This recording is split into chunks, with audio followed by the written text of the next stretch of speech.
Muy buenos días, último programa del año. No vamos a hacer chistes del Día de los Inocentes, en una de esas alguno.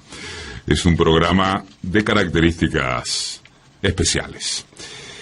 La última nota del año, como prácticamente cualquier columna para esta fecha, intenta por lo general construir un balance. No parece que este sea el caso. Hasta hace pocos días, muy pocos días, rigió el peor gobierno desde el recupero democrático. Habrá quienes pongan en duda esa ubicación de ranking porque el periodo aliancista de 1999-2001 derivó en una de las crisis más estremecedoras de la historia argentina. Pero, aun cuando esa observación es legítima, hay un aspecto que diferencia profundamente los momentos de Fernando de la Rúa y de Mauricio Macri.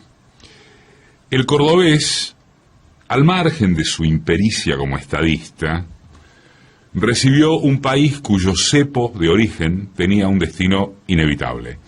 Quiso verse a ese horizonte como eludible por el solo hecho de que al menos se acabaría con el festín de la corrupción menemista. Se lo votó por eso, y uno diría que por ninguna otra cosa. Macri, muy por el contrario, recibió la herencia de una Argentina desendeudada en dólares que sus propios publicistas, les recuerdo, se encargaron de remarcar en los folletos repartidos entre los mercados. Esos papers archivados en tío Google al alcance de cualquiera capaz de tomarse unos segundos, destacaban en 2015-2016 ser una tierra promisoria para inversiones seguras gracias a un legado kirchnerista mucho más feliz que nefasto. De la Rúa le habló a las expectativas de consumo clase medieras bajo promesa de no tocar el 1 a 1. Del mismo modo en que Macri anunció que el levantamiento de las restricciones cambiarias, el cepo, se haría sin ningún problema. En eso sí se parecieron.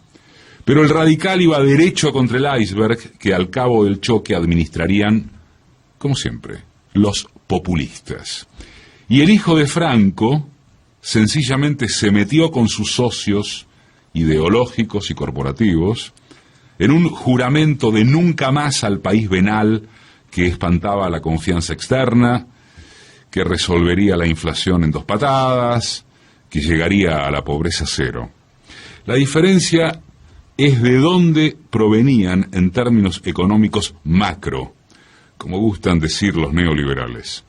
Uno, al fin, no tenía nada que hacer porque el legado estructural, la fantasía del 1 a 1, era insoslayable.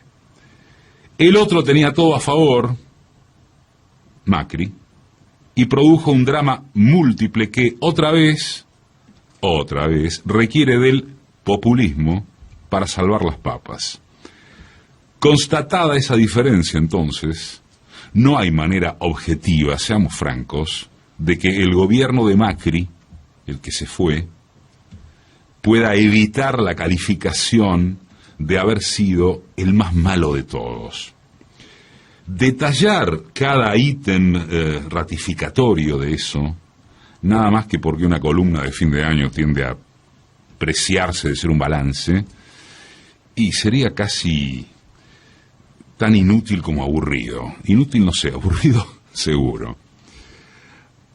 Aunque sin perder de vista jamás desde dónde se parte, si algo ofrece en primer lugar esta etapa que se abrió el 10 de diciembre pasado, o el 11 de agosto, o el 27 de octubre, es mirar para adelante sin sumirse en cansadoras reiteraciones de lo obvio, ¿se entiende?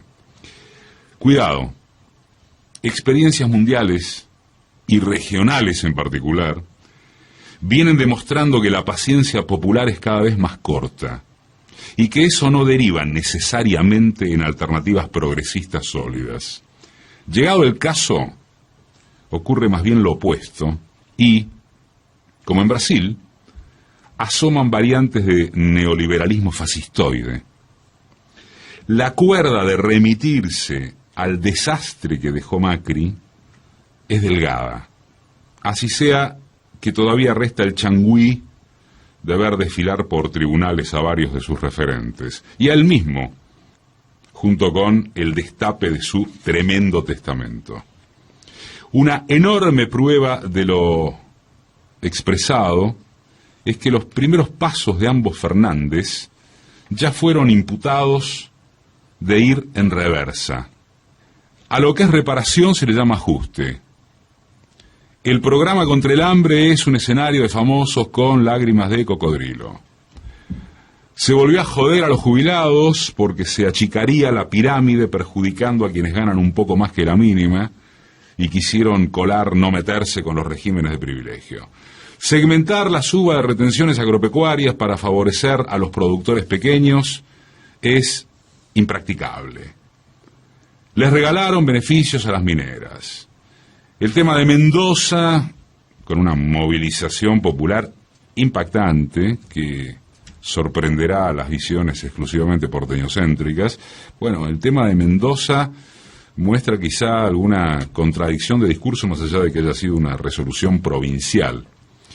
Y cuál será la política en torno del medio ambiente, que el discurso va por acá, va por allá. Bueno, nada increíble, salvo por aquello de vivir en un frasco. La derecha corre al nuevo gobierno por izquierda.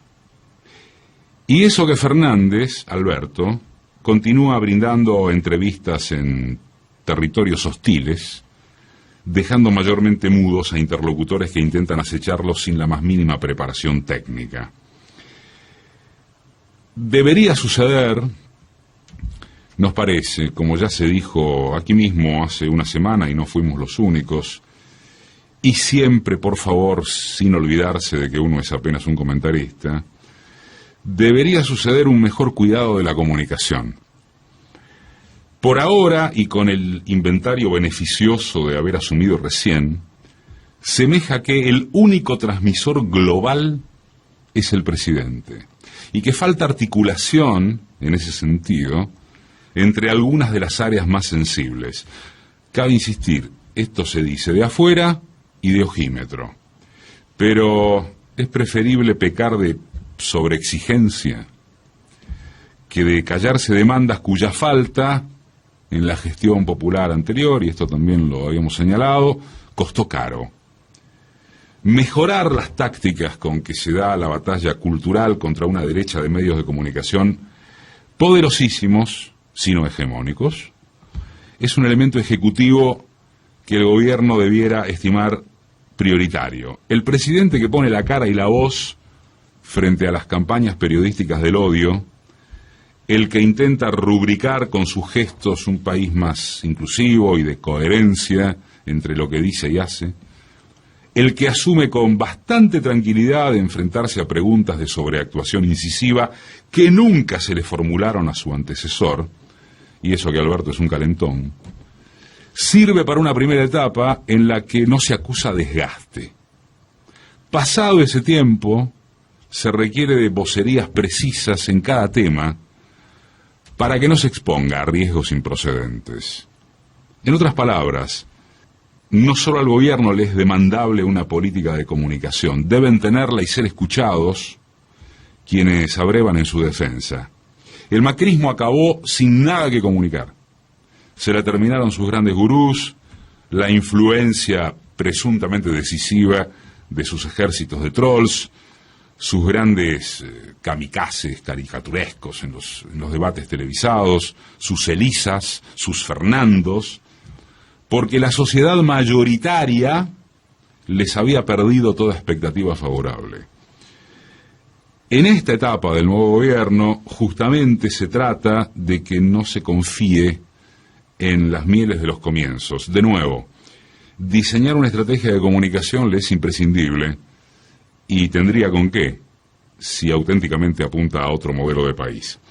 Los medios y las formas de comunicación, ya se sabe o debería saberse, son parte de la política, son constitutivos de la política, y no la reemplazan cual si fuera asunto de que basta con saber manejarlos. Pero también es seguro que construir buena política sin trabajar los medios redunda en problemas graves para los gobiernos de orientación popular. So pena de ser reiterativos, la gestión flamante, esta gestión, ya brinda signos de ir en la dirección que marcó en la campaña. Tomado el ámbito que se quiera, con sus más y sus menos, nada hasta ahora representó algún retroceso severo, o a secas, dirá alguno, sobre las grandes líneas trazadas. Es decir, los propósitos económicos sociales en general, las afirmaciones y medidas contra la doctrina Bullrich, los proyectos de reforma impositiva, y sigue de corrido, expresan otras intenciones. Hablando de reforma impositiva, el proyecto impulsado por el gobernador Kicillof en la provincia de Buenos Aires, para ir hacia un sistema verdaderamente progresivo. Bueno, transmitir como se debe todo esto es una cuestión central, jamás secundaria.